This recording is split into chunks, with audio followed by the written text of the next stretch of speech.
Sveiki visi prisijungę prie anoniminių alkoholikų. Sveiki. Jo, labas. Paplokit viens kitam. Gal pradėsime nuo jūsų, ponas. Prisistatykite. Petras Davidaitis.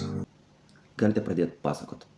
Aš porą metų gyvenau tokį gangsterio gyvenimą. Nu, karočią su kebra, tai viešbučiai, huizmai visokie. Tai Latvija, paskui Varšuva pastovė ir būdavo, žinai, va taip išgeri būdavo, mėgdavai pagerti, žinai, supranti, bet ne bet ko. Ir palakti mėgdavai, paskui būdavo darbe, mėgdavo pagerti, supranti, mėgdavo. Ir aš paskui vieną dieną, gal kokius 2 metus te buvau iš šono nuėjęs, bet aš ne kiekvieną dieną gėriau, aš gėriau tarpais. Į savaitę po porą kartų, tai ten 3 sykius vidury savaitę, savaitgaliais pagerdavo.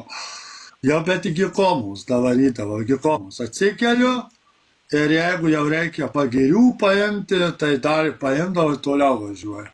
Įdomi standartinė istorija. Na, Vytukai, jūs jau mes pažįstame. Nu tai va. Ką jūs mums pasakysite? Aš negersiu ir viskas, ir daugiau neveškit čia jokio gėrimo ir nereikia. Jau geriau be alkoholio važiuot kokį kebabą suvalgyt. Na, Vytuk, labai jumis didžiuojamės, esate tikras šaunuolis. Ačiū. Na, dabar turiu išlėkti trumpam. Jūs čia pasibūkit, pasišnekučiuokit, jūs prižiūrės už durų esanti slaugė.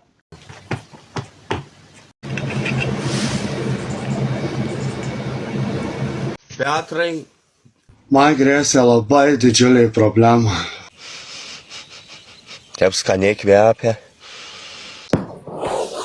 Švediška degtinė čia. Aš Vladimirą Putiną matęs per 10 metrų. Ir man viskas poch.